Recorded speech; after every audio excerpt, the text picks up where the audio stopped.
Good morning! Another using your resources well video. And this one is one that maybe you expect, maybe you don't. I have been on an appliance repair kick.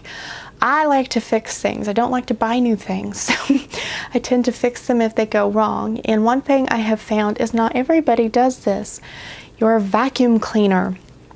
Do you clean it out, or do you just let it build up to where it doesn't work anymore and then you go run out and buy a new one?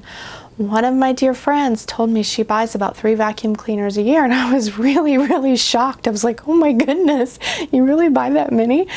Well, she just didn't know how to clean it out. She's like, well, they just stop working. And I'm like, yeah, that's probably about the frequency they do get clogged up, but you just take them apart and clean them. To me, it's, what you do.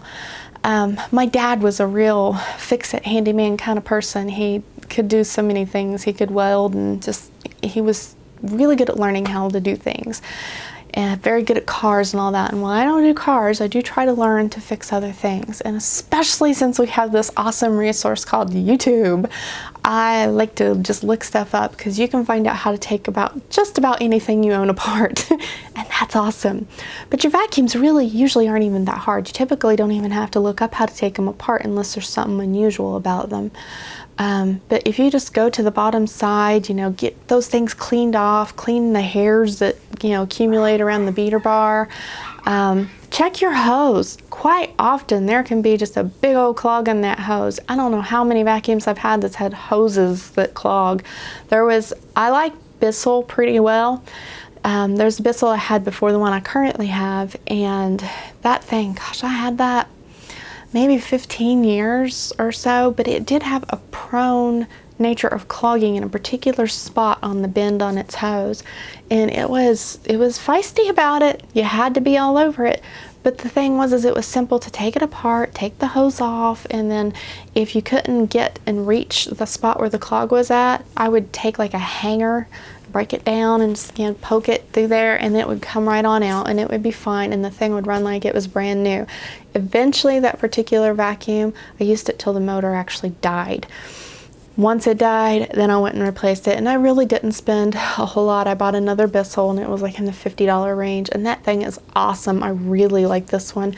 My favorite thing about it is I don't have to buy filters. I can wash them. They're all completely washable, and that thing runs so well. Now, it will run terrible if it starts to get very full and you don't, empty out the container and watch about the clogs. But it doesn't seem nearly as prone as the other one was about having that particular clog point. But I think each vacuum kind of has personality, and you kind of have to figure that one out. But my point is with this is learn your vacuum. Take them things apart, clean them out, because quite often you can extend their lives for a very long time. Not kidding. The previous one, I had it probably 15 years. The one I have now is probably 3 to 4, something like that. And it's still going very strong. Totally wouldn't replace it. The only thing I had thought about doing is I thought about getting a second one so I don't have to carry it up and downstairs so much. But that's just been a little bit lazy, and I just haven't been able to bring myself to do that because I don't need it. So anyway, learn your vacuum, clean the thing out. If you have somebody in your life, maybe your husband's really handy, maybe he can help you with that. So if not, be self-sufficient. Go out there and learn, because I'm telling you, it's not that bad. Our carpet shampooer is the same thing. Now, our carpet shampooer, it's also a Bissell, and I like it. And like my previous one, I used that thing till that motor wore out on it. But this one is a little fussier. It does a better job when it cleans. It does a really good job. But occasionally those water spray nozzles just don't want to work right. And it's not because they're clogged, it's because of internal issues of it losing suction. I had to replace a pump on it there, I don't know, about 6 months or so ago. And I had to buy that part, and it was like $20 part, not a big deal. Much cheaper than rebuying a whole new carpet shampooer. But it was frustrating to deal with that and it losing suction. But sometimes you just kind of have to troubleshoot and do a little research. I'd researched that one and found several suggestions that I tried, and they would work for a while. and then ultimately they wouldn't. But it was because that people were trying things that didn't really work, and sometimes it's hit or miss.